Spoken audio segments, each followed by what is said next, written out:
Parfait. Dans cette vidéo-là, je vais vous montrer comment utiliser le broadcast. Parfait. Admettons qu'on va envoyer un message à tous les entrepreneurs. On clique sur l'extension, on clique sur Home. Ici, on va dans Broadcast. Create Broadcast. Ici, admettons que vous voulez envoyer un message à tous les entrepreneurs. Vous choisissez Entrepreneur. Mais vous pouvez aussi choisir les tags. Fait que vous voulez envoyer un message à toutes. Ça, c'est optionnel, mais admettons que vous avez toutes les personnes qui sont intéressées par la crypto, vous avez mis un tag, mais vous pouvez aussi mettre un label. Fait que vous pouvez décider d'avoir les deux. Fait que ça va envoyer un message aux personnes qui sont label entrepreneurs puis qui ont le tag crypto. Si vous pouvez aller par genre, intervalle, à le plus de personnes que vous l'envoyez, le plus que je mettrai une grosse intervalle. Il faut que ça soit humainement possible d'écrire le message. Fait que si vous écrivez un gros maudit message, vous ne voulez pas arriver puis mettre ça à chaque 2 minutes parce que vous allez trigger Facebook. Admettons que vous voulez envoyer ça à 50 personnes, puis à chaque 2 minutes, vous envoyez un message, puis c'est un gros message, c'est pas humainement possible. Canceller le projet. Moi, je mettrais au moins 5 minutes. À chaque 5 minutes, c'est le temps d'envoyer un bon message. Ici, je vais vous montrer comment ça marche pour écrire les messages. Mais ça, c'est mon message. New product. Schedule. Vous pouvez scheduler pour la semaine prochaine. Admettons, vous avez un événement la semaine prochaine qui est mercredi, puis lundi, vous voulez envoyer le message. Vous pouvez scheduler pour lundi prochain. Les messages commencent à s'envoyer. Vous pouvez scheduler dans 2 minutes aussi.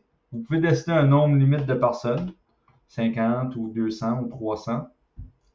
Ici, après, vous pouvez décider d'une action. Voulez-vous changer le label des personnes qui ont reçu le message, enlever un tag, ajouter un tag ou ajouter une note?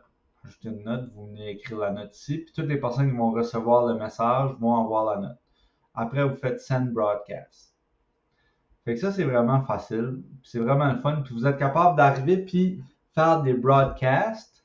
Comme là, présentement, j'ai un broadcast qu'à chaque fois que je vais arriver puis je vais ajouter une personne dans Cold Lead Product, mon message va s'envoyer.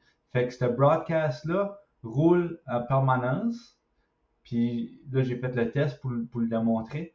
À chaque fois que je tag quelqu'un Cold Lead Product, ça envoie le message New Product. Puis je vais venir ici, puis mon message était ici, puis ça s'est envoyé automatiquement aussitôt que j'ai ajouté Cold Lead Product en minute.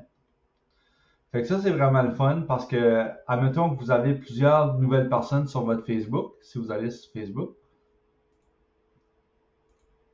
vous pouvez aller dans Friend, puis vous allez dans Recently Added.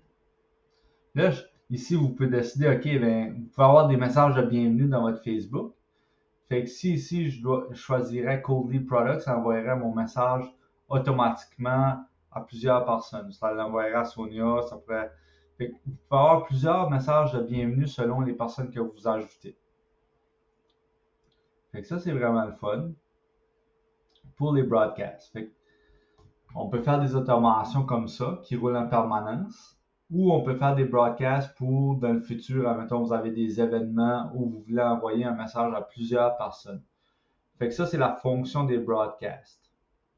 Dans la prochaine vidéo, je vais vous montrer comment écrire les messages pour les broadcasts. Parce qu'il faut écrire un segment, puis après ça, il faut écrire des groupes.